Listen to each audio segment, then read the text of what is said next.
Thank you, Mr. Speaker, and I'll be sharing my time. I come to this debate tonight as a Christian, as the grandson of a Holocaust survivor, and as someone with deep love for my many Muslim friends. The three great Abrahamic faiths have many points of unity. We share our commitment to the singular worship of one God, a belief in a moral framework that flows from the Ten Commandments, an appreciation for the role of reason in religious life, and an attachment to the place we all call the Holy Land.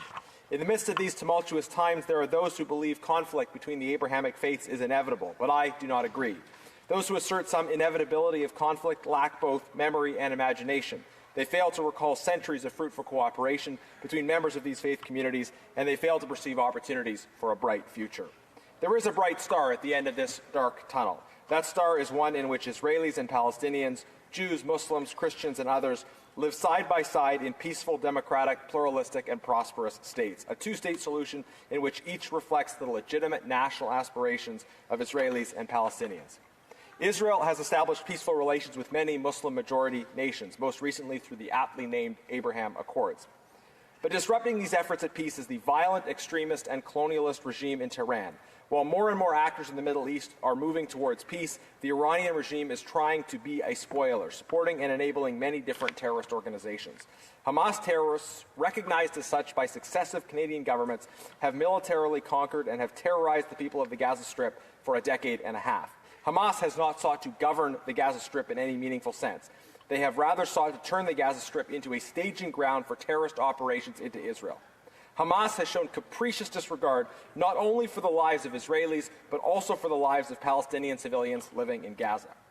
During the last round of fighting between Israel and Hamas, the Foreign Affairs Committee heard that over 15% of the rockets launched by Hamas intended to kill Israeli civilians actually land in Gaza on the heads of Palestinian civilians.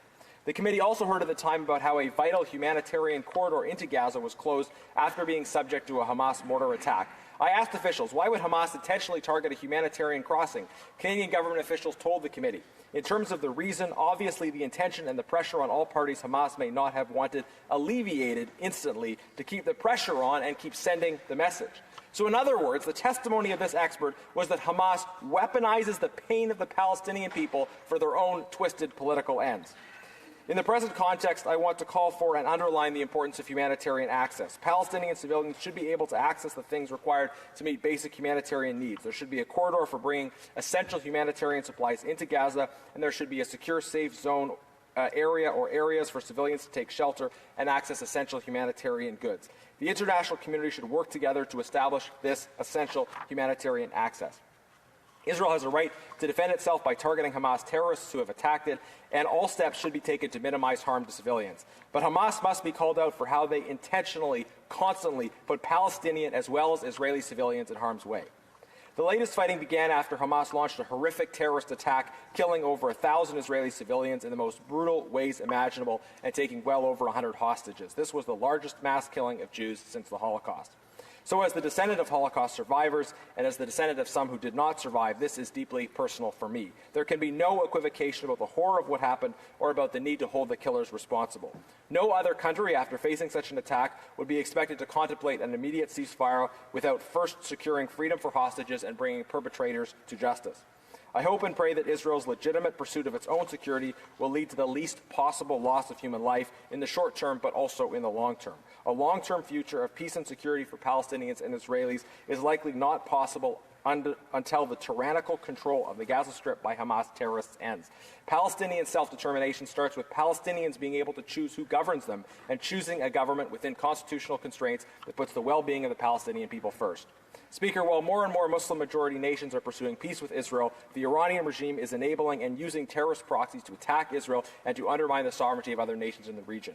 That is why I will continue to push this government to list the IRGC as a terrorist organization and shut down their operations here in Canada. And that is why I will continue to support the Women, Life, Freedom movement. The success of the Iranian freedom movement would deprive terrorist groups throughout the region of material and strategic support. As those protesters say, no solution but revolution. I stand today with Israelis, Palestinians, Iranians, and people of all faiths and backgrounds who desire three simple things: to live in freedom from tyranny and oppression, to protect their family, and to practice their faith. This is the best of the Abrahamic faith traditions that we share, the commitment to freedom, family, and faith that must unite us all. Thank you.